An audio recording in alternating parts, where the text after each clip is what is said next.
ఎందుకంటే నాకు ఈ మధ్య వినబడుతున్నారు కాబట్టి మీ కొడుకులకు నాకు చెప్పాల్సిన బాధ్యత నాది మీ అందరికి. ఇప్పుడు ఇక్కడ పెన్షన్ వచ్చిన వాళ్ళు ఎవరు ఉన్నారా? పెన్షన్ బీడీ పెన్షన్ కానీ పెద్ద మనుషుల పెన్షన్ కానీ ఒకసారి చేస్తున్నామా? చాలా మంది ఉన్నారు. Very good. అంటే దగ్గర మీకు 9-10 ఏళ్ళు కేసీఆర్ వచ్చినప్పటి నుంచి వస్తున్నాయి పెన్షన్. ఎక్కడికి వస్తుంది పెన్షన్ పైసలు? అంగు మనకి బ్యాంకుకి వస్తాయి లేదా? మధ్యలో వచ్చిస్తాడా? బ్యాంక్కి వస్తాయి. నువ్వు పోతావు, మంచిగా జేబులో పెట్టుకుంటావు, వెళ్ళిపోతావు. అవునా? రైతు బంధు వచ్చిన ఉన్నారు ఎవరండి ఇక్కడ? రైతు బంధు చేతులు గట్టిగా బాబు రైట్ చేపించండి.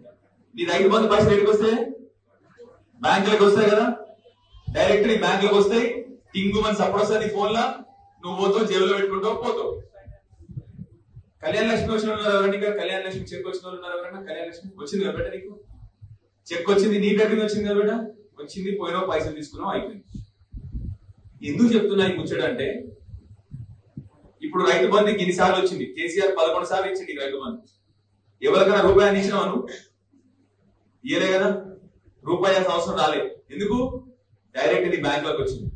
మా అమ్మలకు 10 సంవత్సరాలు పెన్షన్ వచ్చింది. ఎవరికైనా పోయి అప్లికేషన్ పెట్టుకొని చేయి దాకినా ఎవరికన్నా? లేదు. ఎవరికైనా రూపాయి ఇవ్వాల్సి వచ్చిందా? లేదు. అది కేసీఆర్ గారు చేసిన గొప్ప పని. ఎవరికి అర్థం కాలేదు. కేసీఆర్ ఏం చేసిండు?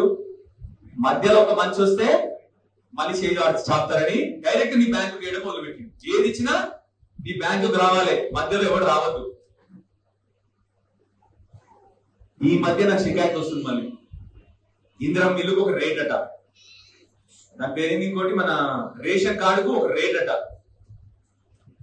మీ కొడుకుని దండం పెట్టి కోరుతా ఉన్నా, ఇది రానియకండి. ఎవరికి రూపాయి ఇవ్వాల్సిన అవసరం లేదు. అర్థమైందా? అది మన హక్కు. మీకు ధర్మంగా వచ్చేది. మీకు రూపాయి ఎవడైనా అడిగితే, ఎవడైనా రూపాయి అడిగినా ఈ ముచ్చట మంచిగా రోగలు ఉంటుంది మన ఇంట్లో.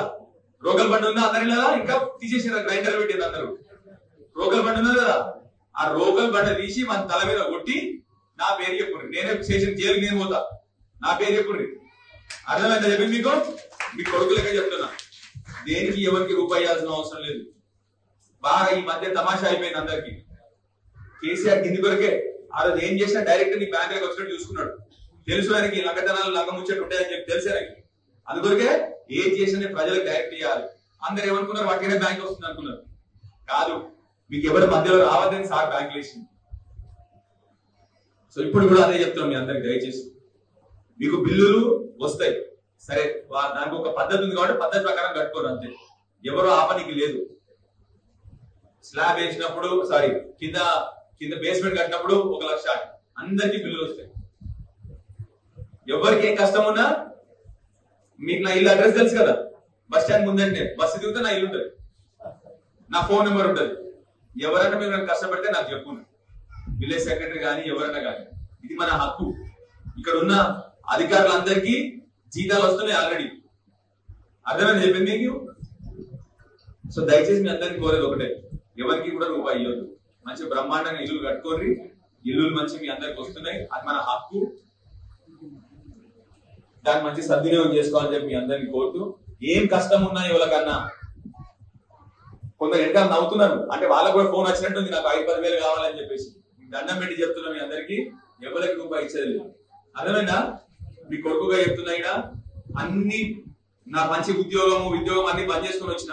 ఎందుకు? మంచి రాజకీయాలు ఉండాలి, రాజకీయాలు క్లీన్ గా ఉండాలి, మంచిగా ఉండాలి అని చెప్పి వచ్చిన. ఇక గవే నడుస్తే ఎట్లా? అర్థమైంది చెప్పి మీకు? అందుకొరకే మార్పు రావాలి, ఎప్పుడోసారి మార్పు రావాలి. ఎవరికి రూపాయి ఇవ్వాల్సిన అవసరం లేదు. మీ దండం పెట్టి కోరుతా ఉన్నా, మీ కొడుకులా కోరుతా ఉన్నా. కాబట్టి ఏం కష్టం వచ్చినా నాకు చెప్పుండ్రి, నేను వస్తాను కావాలంటే. కానీ మీరు మాత్రం ఎవరికి తలంచాల్సిన అవసరం లేదు, ఎవరికి భయపడాల్సిన అవసరం లేదు. సరేనా? జై తెలంగాణ.